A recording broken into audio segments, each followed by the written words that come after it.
I was 16 the summer everything began, an age when the world still feels wide open and every sound carries meaning. Back then, my life revolved around my guitar, my church, and the quiet streets of Maplewood, the small town where I grew up. It wasn't a place where much happened, but somehow I always believed something extraordinary was waiting just beyond the next Sunday service. I'd been part of our church's youth group since I was 11. We met every weekend to sing, study, and talk about life. Though for me, the music was what made it special. My father had taught me how to play guitar, and ever since then, I'd been the one who led the songs. There was a strange joy in watching 50 young voices rise together as if every chord could reach heaven. To me, it was never about obligation. It was about belonging. Those gatherings were the highlight of my week, a mix of laughter, faith, and the kind of friendship that only exists when you're young and unbroken. Every December, our pastor would organize a retreat, a 3-day escape into nature. We'd camp, pray, share stories, and sing beneath the stars. That year, we went to a small retreat center near Cedar Lake, a place surrounded by tall pines and still waters that looked like glass at sunrise. I remember packing my guitar, my harmonica, and a notebook filled with unfinished songs. I didn't know it then, but that trip would leave a mark on my soul that no prayer could erase. The first afternoon was golden, sunlight filtering through the trees, laughter echoing across the field, the air thick with the smell of pine and distant rain. I sat on a rock near the lake, tuning my guitar as the others played games or prepared for evening service. My fingers moved automatically, playing the same hymns I'd played 100 times before. Then something happened. Something so small that at first I thought I was imagining it. I felt eyes on me. I looked up, and there she was.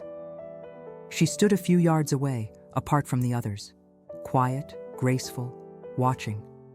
Her hair moved with the wind, and her face carried something I couldn't name, a kind of gentle sadness wrapped in calm. She didn't smile right away, but her eyes, they lingered, soft and curious. I pretended to focus on my guitar, but every few seconds I found myself looking back. There was something magnetic about her presence, like a song I'd heard before, but couldn't remember the words to.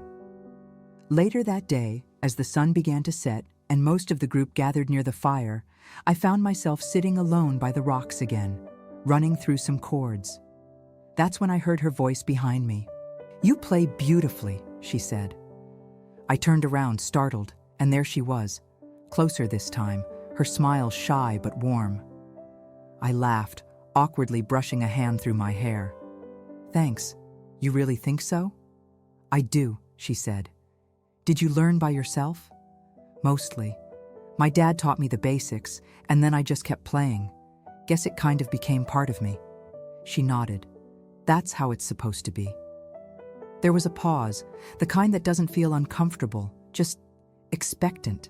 Then she reached out her hand and said, "I'm Carla." "Ryan," I replied, shaking her hand, feeling a sudden rush in my chest I couldn't explain. She laughed softly. "Nice to meet you, Ryan." We sat on those rocks for hours, talking about everything. Music, hometowns, favorite books. She told me she was from a nearby town, there with her cousin for the weekend. She was 22, 6 years older than me, but in that moment, I didn't care. Her voice made time irrelevant. I remember thinking how strange it was, how someone could appear out of nowhere and make the world shift ever so slightly. The lake reflected the last hints of sunset, painting her face in orange and gold. I didn't know if it was admiration or something deeper, but I knew I didn't want that evening to end. When she left to join her group, I just sat there, my guitar resting on my knees, the strings still trembling from the last note I played. The world felt different, quieter, but fuller. I didn't know it yet, but that single encounter had opened a door inside me that would never completely close. That night, lying in my bunk, I couldn't sleep. Every sound of the forest, every whisper of wind, carried her voice. I kept replaying her smile, the way she said my name, the glimmer in her eyes when I played a song she liked. I didn't understand it, but I didn't need to. All I knew was that something had changed inside me, and for the first time in my young life, I realized that love doesn't always arrive like thunder or fire. Sometimes, it begins softly, with the strum of a guitar, the glance of a stranger, and the music of your own youth echoing somewhere between the heart and the soul.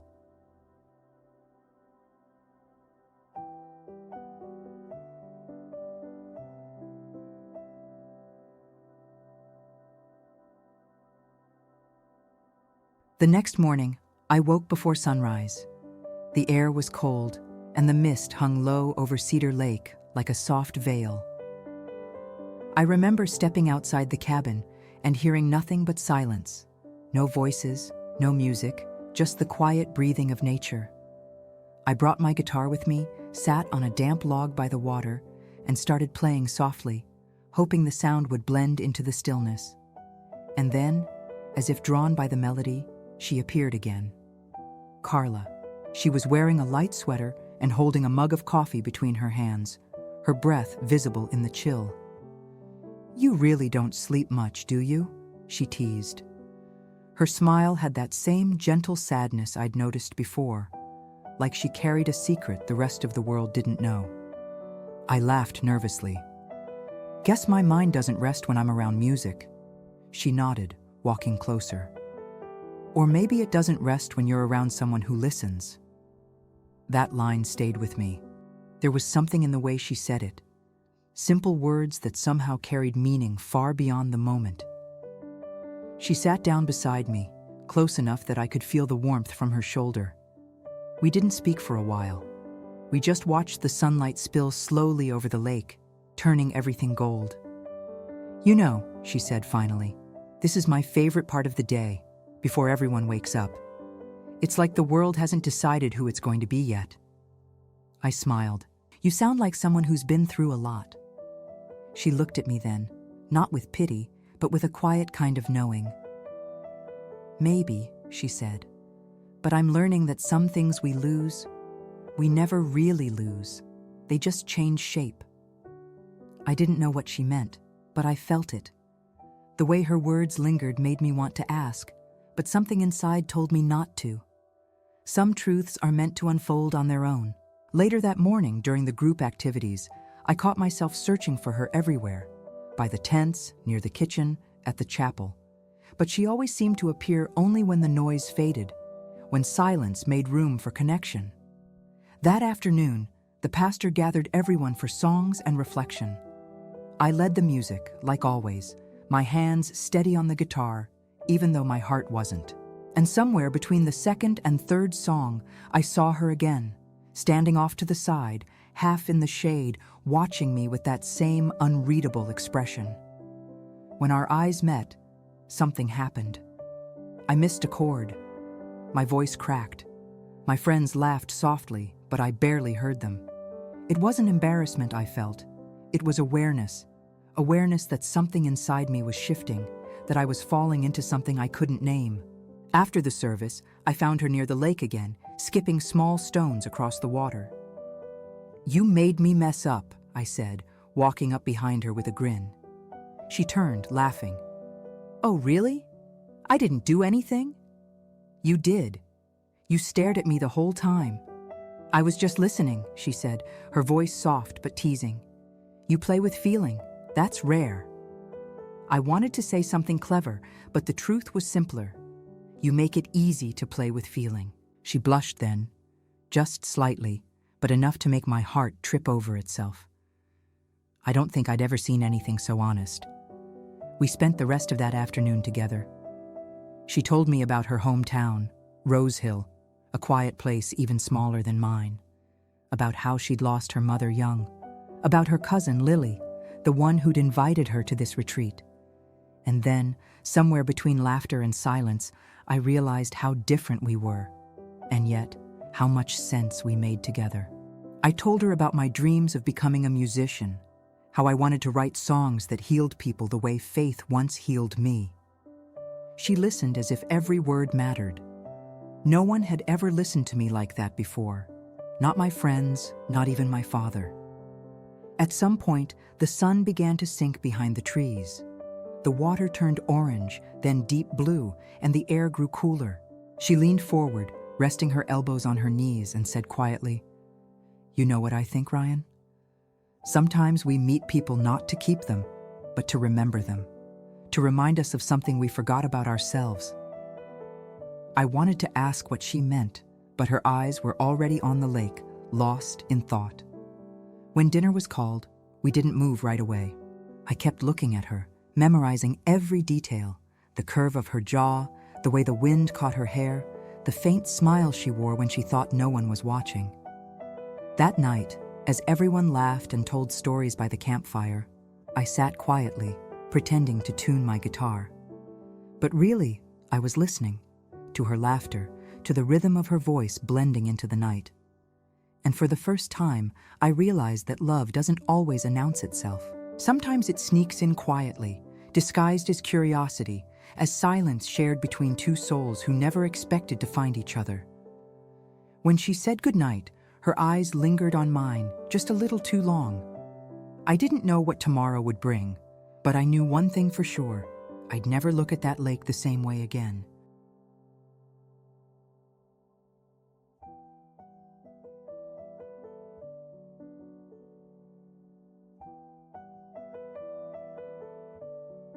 The next day felt different. The retreat had settled into its rhythm.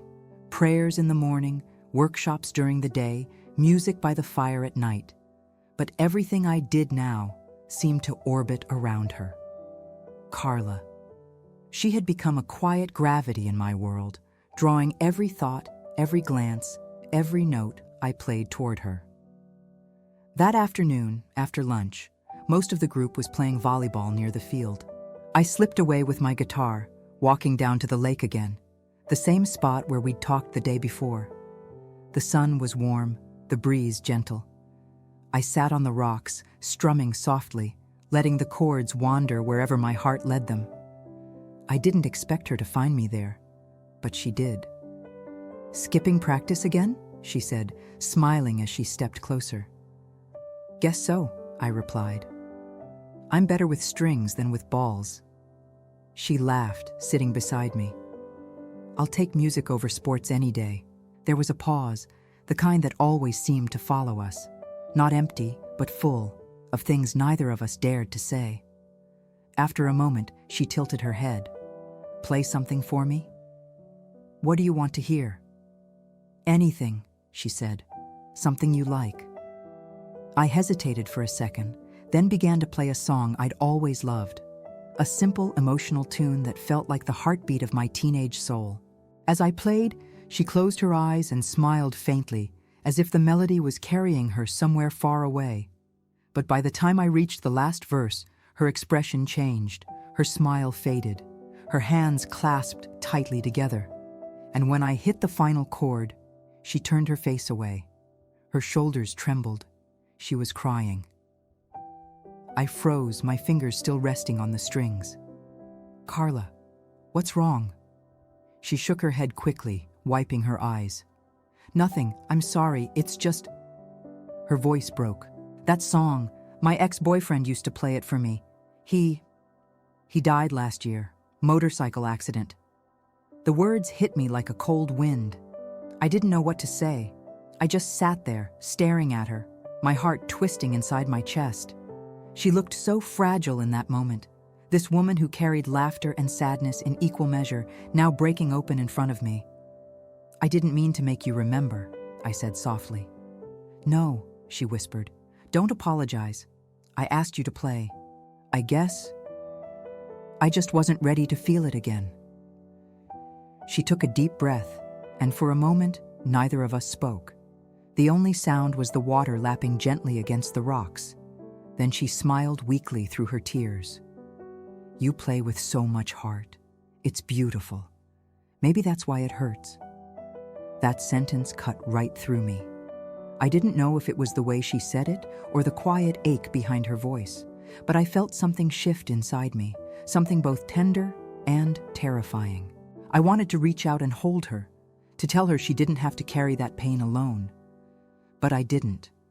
I just looked at her, wishing that silence could heal as much as words sometimes failed to. After a while, she spoke again, her tone lighter, though her eyes were still wet. "You know," she said, "that's actually why I came to this retreat. I thought maybe faith could help me start over, or at least find a reason to keep believing." I nodded, understanding more than I could say. Maybe that's what we're all doing here, trying to remember how to believe. She smiled, the corners of her mouth trembling slightly. "Maybe you're right." We stayed there for a long time, saying very little. I think we both knew that something had shifted between us. That invisible line between two souls who had been strangers just days ago was now blurred, if not completely gone. When she finally stood to leave, she turned to me and said quietly, "Thank you for playing that song. Even if it hurt, I needed to feel it." And before I could respond, she leaned forward and pressed a soft kiss on my cheek. It was quick, almost innocent, but my whole body froze. Her lips were warm, trembling just slightly. When she pulled back, she looked at me with a sadness so deep it almost felt like love. "I'll see you later, Ryan," she said, her voice barely above a whisper. I watched her walk away until she disappeared among the trees. The sunlight flickered through the branches, and for a moment I could still smell the faint trace of her perfume, the scent of something fleeting and unforgettable. That night, I couldn't play a single note. Every melody led back to her tears. Every chord reminded me of the moment I realized she wasn't just another person passing through my life.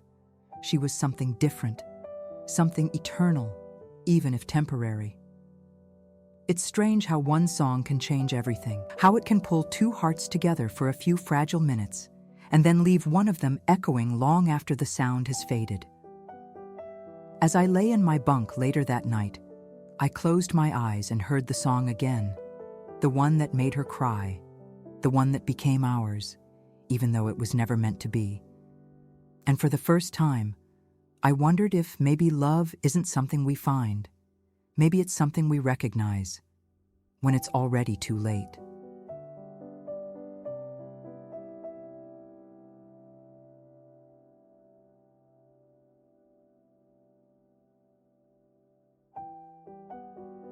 The day after that song, everything between us felt different. It wasn't awkward, but quieter, like we had crossed into a place where words mattered more, yet were harder to find. When our eyes met across the field during breakfast, there was something unspoken there, a familiarity that shouldn't have existed after only 2 days, and yet it did. Later that morning, we found ourselves paired together for one of the retreat's group activities. It was some kind of trust exercise, closing your eyes while your partner guided you through a small trail near the woods. The irony wasn't lost on me. Trust, it seemed, had already become something natural between us. She laughed as I stumbled over a root. "You're terrible at following directions," she said. "And you're terrible at giving them," I shot back, pretending to be offended. Her laughter filled the air, light, melodic, and real. It was the kind of sound that made the world make sense again. When the exercise ended, we lingered behind, walking slowly toward the lake. The others drifted ahead, leaving us in that easy silence that always seemed to find us.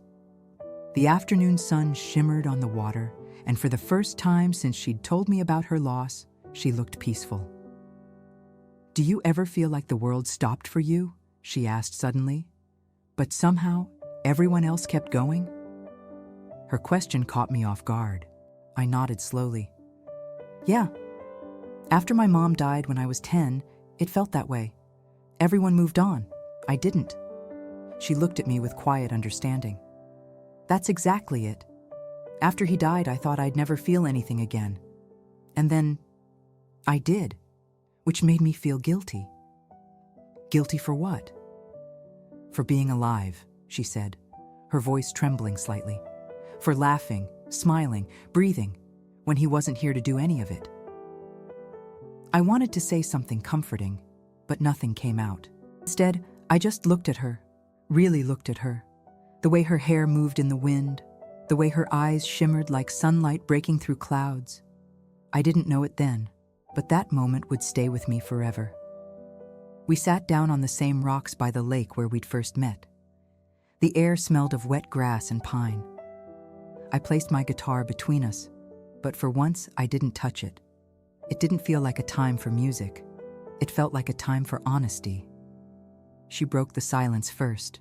"You know, Ryan, you remind me of how I used to be, before life got complicated." I smiled softly. "And you remind me of who I want to become." Her eyes met mine, and for a heartbeat, the world stilled. We were no longer the boy and the woman with years between them. We were just two souls caught in the same fragile instant of truth.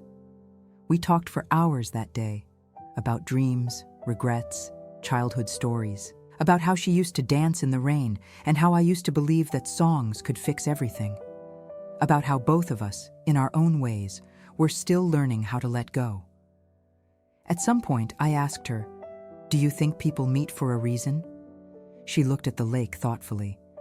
"Maybe. Or maybe we just meet the right people when our hearts are ready to wake up." I didn't respond. I couldn't. Because deep down, I knew what was happening. I was falling in love with her. Not with her beauty, though that was undeniable. Not even with her story, but with her spirit, the way she saw life, fragile and sacred all at once. As the sun began to set, she leaned her head on my shoulder. My heart pounded so hard I thought she could hear it. "You make it easier to breathe," she whispered. And in that moment, I didn't care about the difference in our ages or the miles that would soon separate us. I just wanted to stay there forever, holding on to the only thing in my life that had ever felt that real. We stayed like that until the light faded completely. The stars appeared one by one, and the world grew hushed around us. When we finally stood up to return to the camp, she turned to me with that same quiet smile I'd come to know.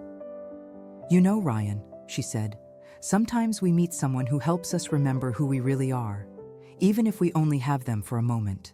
Her words sank deep, and I knew she was right. Because somehow she had already changed the way I saw everything: faith, music, love, myself. Back at the cabin, I lay awake for hours, replaying every word we'd shared. It didn't feel like a conversation anymore. It felt like something sacred, an exchange between souls that didn't need language to exist. The next morning, when I saw her again across the dining hall, she smiled like nothing had changed. But I knew better. Something had begun between us, something invisible yet undeniable. And though I didn't know it yet, that conversation by the lake would echo through my life long after the retreat was over. Because some conversations never really end. They just keep living inside you, quietly rewriting who you are.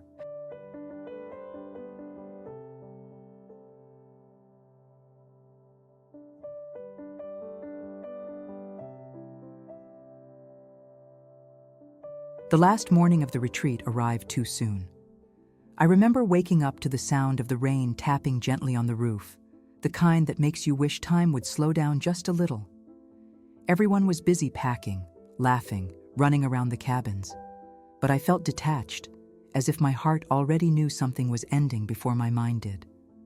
I saw Carla at breakfast, sitting by the window with a cup of coffee in her hands. Her hair was a little messy, her eyes softer than usual. When she looked up and smiled, it wasn't the bright, lively smile from the days before. It was quieter, almost fragile, like she knew this was goodbye too. I sat down across from her. For a moment, we didn't say anything. The air between us was full of things that words couldn't fix. Finally, I said, "So, this is it, huh?" She nodded. "Yeah, I guess so." I tried to smile, but it came out crooked. "Feels strange, doesn't it? Like we just met, and now it's already time to leave." She tilted her head slightly, looking at me with that calm, almost motherly expression that always made me forget how young I was. Sometimes the best things in life aren't meant to last long. Maybe they'd lose their meaning if they did. I wanted to disagree, to tell her that I didn't want this to be temporary, but the words stayed trapped somewhere between my heart and my throat. After breakfast, we helped clean up the cabins. The air smelled of wet earth and pine. People were shouting goodbyes, hugging, taking pictures. I tried to act normal, but every time I looked at her, something in me tightened. I kept thinking about everything I hadn't said, how her presence had changed something inside me that I didn't even know existed. Then, when most of the group was gathering near the buses, she walked over, holding a small piece of paper. "Before we go," she said, "give me your address." I blinked. "My address?" She nodded, smiling shyly. "Yes, I like writing letters. I know, it's old-fashioned. Everyone uses email now, but letters feel real, don't you think?" I laughed nervously. "Yeah, I guess so. It's more personal." "Exactly." She handed me the paper and a pen. "Write it down. I'll send you something." My hands were shaking as I wrote. I didn't even know why. Maybe because I could feel the weight of that moment, the possibility it carried. When I handed the paper back to her, she looked at it as if memorizing it. "I'll write soon," she said. "And you better write back. I mean it." "I will," I promised, trying to sound confident, even though my voice came out softer than I intended. She tucked the paper carefully into her journal, then glanced up at me. "You're shaking," she teased gently. "Maybe it's the cold," I lied. We both knew it wasn't. There was a silence then, one of those moments when the heart speaks louder than anything else. She looked at me for a long time, her eyes full of something that felt like longing and regret all at once. And then, without warning, she stepped closer and wrapped her arms around me. It wasn't a quick hug. It was one of those rare, deep embraces where two souls seem to recognize each other.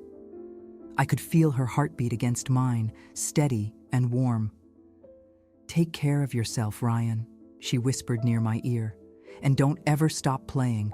Promise me that." "I promise," I murmured, my throat tight. When she pulled back, there were tears in her eyes, but she smiled through them. "If we never see each other again," she said softly, "I want you to know that I'm really glad I met you." I wanted to say something, anything, but the words wouldn't come. As the bus engine started, people began climbing aboard, their laughter echoing through the drizzle. Carla lingered by the door, looking back at me one last time.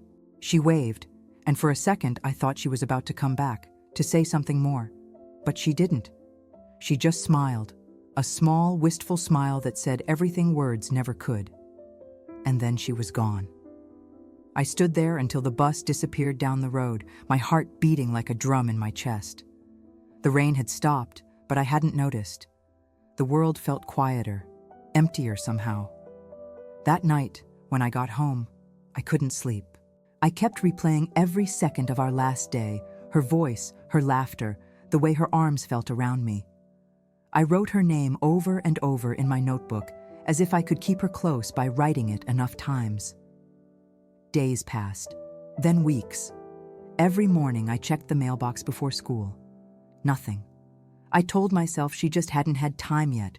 She'd write soon, she'd promised. But time has a way of turning promises into memories. By the end of the first month, my hope had started to fade. By the second, it became silence. By the third, it became ache. Still, I waited. Because that's what love does. It waits, even when it shouldn't. Some nights, I'd take out my guitar and play that same song, the one that made her cry, the one that brought us together. And every time, I'd picture her sitting beside me, eyes closed, listening.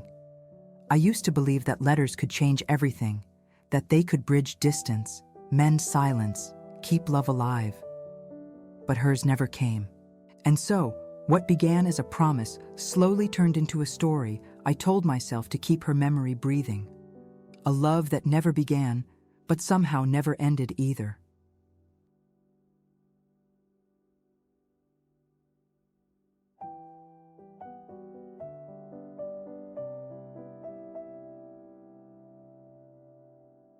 Weeks turned into months, and months quietly turned into years. At first, I believed every morning could be the one. I'd wake up, open the front door, and walk to the mailbox, heart racing like it did that last day by the lake. Every envelope I saw felt like a possibility. Every blank space, a silent disappointment. But soon, waiting became less of a hope and more of a habit. I stopped expecting her letter, but I couldn't stop checking anyway. Life went on around me, or at least it pretended to. I finished high school. My friends talked about college, girlfriends, plans, but I felt like I was still stuck in that summer, my heart anchored to something invisible. While everyone else grew forward, I stayed behind, suspended in a memory that refused to let go. Sometimes, I'd tell myself that she must have lost my address. Or maybe she started writing but couldn't finish. Maybe her words never felt enough. Maybe she moved on. Or maybe she remembered me every time she heard that song, just like I remembered her. The mind invents all kinds of reasons when the heart can't handle silence.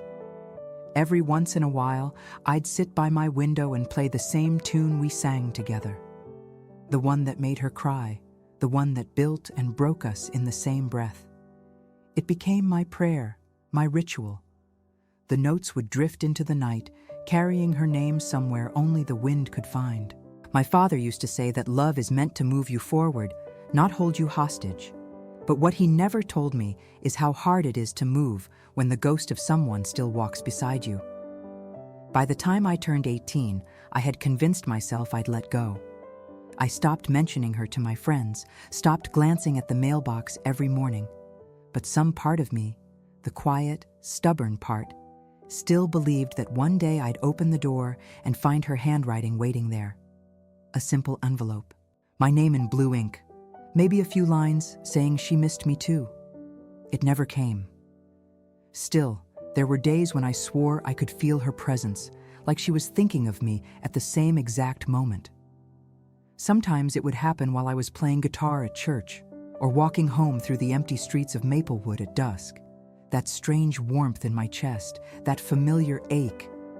They say souls can feel each other across distances. Maybe that's what it was. Or maybe it was just loneliness wearing her shape. One afternoon, I ran into Lily, her cousin, the one who had brought her to the retreat. I hadn't seen her in years. My heart nearly jumped out of my chest. Maybe she would mention Carla. Maybe I'd finally learn what happened. But before I could ask, she said, "We moved away from Rosehill last year. I haven't talked to Carla in forever." And just like that, the last link between us disappeared. I remember walking home that evening under the fading sky, feeling like I'd just lost her all over again. The sunset bled into the horizon, the same orange and pink that once reflected on the lake the day we met. I stopped by the old park near my house and sat on the swings, staring at nothing, trying to remember the sound of her laugh. It's strange how memories blur with time. The details fade first, the tone of a voice, the color of a dress, the exact words someone said. But what doesn't fade is the feeling, the pulse beneath it all. And that's what she became to me. A feeling. Something untouchable, unprovable, but endlessly real. By 19, I had started performing small gigs at coffee shops. People would come up afterward, telling me how my songs made them feel something. They didn't know that every lyric, every melody was just me trying to reach her, trying to turn absence into something beautiful. I never told anyone about her, not fully. She became a secret between me and the songs, a hidden chapter I'd never close. Years later, I realized that waiting isn't always about expecting someone to return. Sometimes it's about learning how to live with the space they left behind. You stop looking at the door, but you still leave a light on, just in case. Carla had become that light for me. Not the kind that blinds, but the kind that flickers softly in the dark, reminding you that once, for a brief and perfect moment, you were seen and understood and loved in a way words will never capture. The waiting had changed shape. It wasn't desperate anymore. It was quiet, peaceful even. But there were still nights, lonely, restless nights, when I'd pick up my guitar, close my eyes, and whisper her name into the dark. And every time, it felt like the same melody I played years ago by the lake was playing itself through me again. Because maybe that's what love really is. Not a promise kept, or a letter written, or a story finished. Maybe love is the echo that keeps singing long after the song is gone.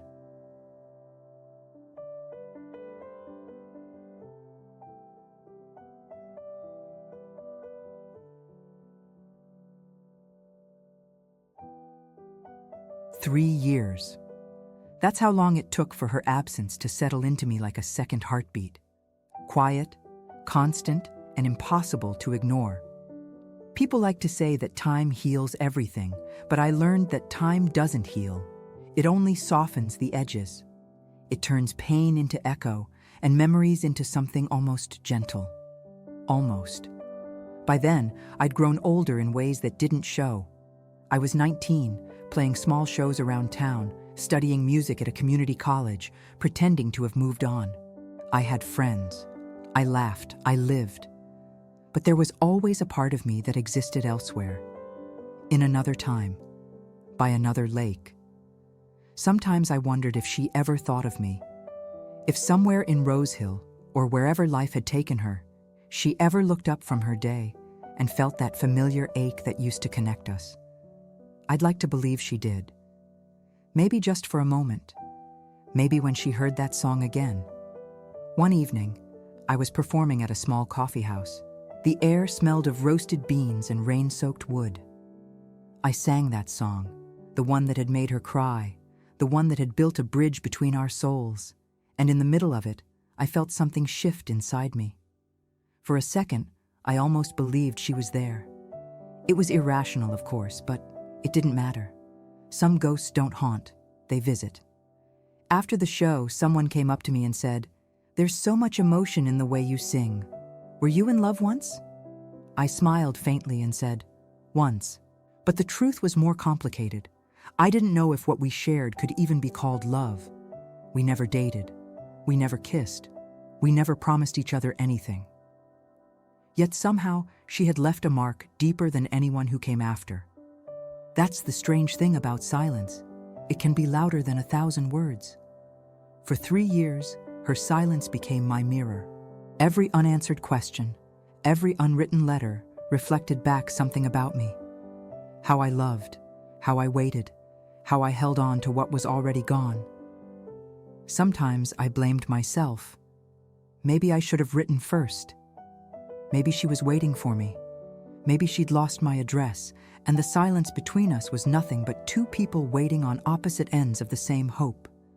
Other times, I told myself it was fate. That maybe she was never meant to stay. That perhaps her purpose in my life was to awaken something inside me, not to walk beside me. Still, those were the nights I couldn't sleep. When the world was quiet and my thoughts too loud, I'd lie awake, remembering her voice, her laughter, the scent of rain on her sweater, the warmth of her hug. She had become a presence in my absence, a ghost that wasn't haunting me, but living through me. One day, I drove back to Cedar Lake. I hadn't been there since that summer. It was late afternoon, the sky heavy with gray clouds. I parked near the same old path that led to the water and walked alone, carrying my guitar. The lake looked smaller than I remembered. The trees were taller, the rocks older, but the silence was the same. I sat on the stone where we first talked and began to play. The chords came slowly, hesitant, like footsteps retracing their way home. Halfway through the song, I stopped. The sound of the water against the shore filled the spaces my music left behind. And for the first time in years, I spoke her name out loud. Carla. It came out as a whisper, almost swallowed by the wind. But saying it felt like breathing again. I closed my eyes and imagined her there. Her hair moving in the breeze, her eyes glistening with that same quiet light. And in that moment, I realized something. I didn't need her letter anymore. I didn't need closure. What we had was already complete in its incompleteness. It was never meant to be finished. It was meant to be felt. I looked at the lake one last time before leaving, and I smiled. For the first time, it didn't hurt. The memory still lived inside me, but it no longer weighed me down. It had become part of the music, woven into every chord, every lyric, every silence between notes. When I got home that night, I opened my old journal and found the page where I'd once written her name 100 times. I traced over it with my finger, smiled softly, and then wrote something new beneath it. Some loves don't end. They just learn how to live in silence. That was the night I stopped waiting for her to come back.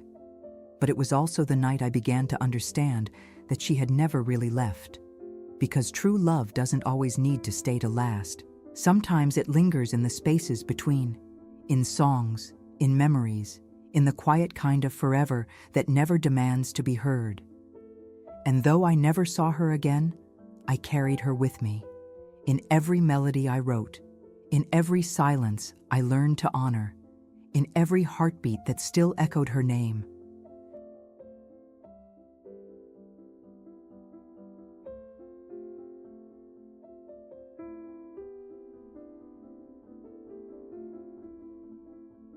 It's been years now. I've played hundreds of songs since that summer, in crowded cafes, on quiet porches, under church rafters that still smell of wood and candle smoke. But every time my fingers brush against the strings, there's one melody that never truly leaves me. Her melody, the song that once made her cry. Sometimes I think I still play it for her. Not because I expect her to hear it, but because it's the only language we ever truly shared. The song became a bridge between what was and what still is, between memory and prayer, between love and surrender. People tell me my music feels honest. They say it carries something they can't explain. I smile, but I know what it is. It's her. She's still there, hidden in the spaces between chords, breathing softly through every pause. It's strange how time moves. It teaches you to live again, but it never erases what once mattered. It only teaches you how to carry it differently. I stopped wondering where she is, or if she ever thinks of me. I don't need to. Some connections live beyond distance, beyond explanation. One evening not long ago, after a small show in a bar by the coast, I walked out to the shore with my guitar. The moonlight turned the waves silver. I sat down, listening to the water crash against the sand, and felt that same stillness I once felt by the lake. The same peace, the same ache. I started playing that song, slowly, gently, as if calling her name across time. The notes melted into the night air. And for a moment, I could almost see her, standing there, smiling through tears, her hair moving in the wind, the way she looked that last day when she said goodbye. It didn't hurt anymore. It just existed, beautiful and bittersweet, like the end of a prayer. I realized then that love doesn't need to last to be real. It only needs to touch you deeply enough to change the way you see the world. And she did that for me. Because of her, I learned that real love doesn't always ask for forever.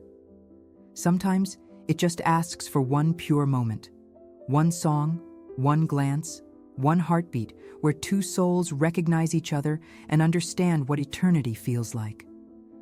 When I finished playing, I whispered into the ocean breeze, "I still remember you." The waves seemed to answer, soft and rhythmic, as if echoing her voice through the distance. I smiled, letting the guitar rest on my knees.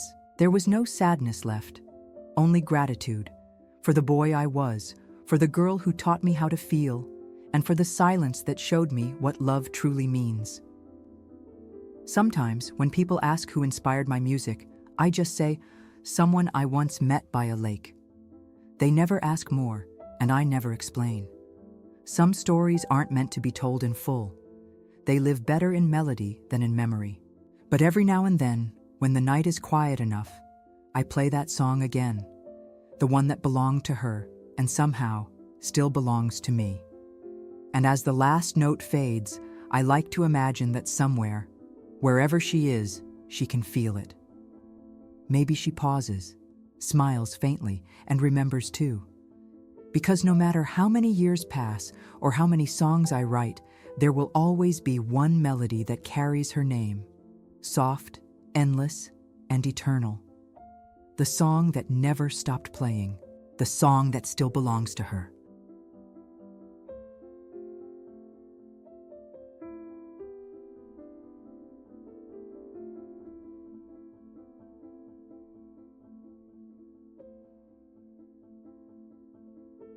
If this story touched your heart, don't forget to like, subscribe, and share it with someone who still believes in timeless love.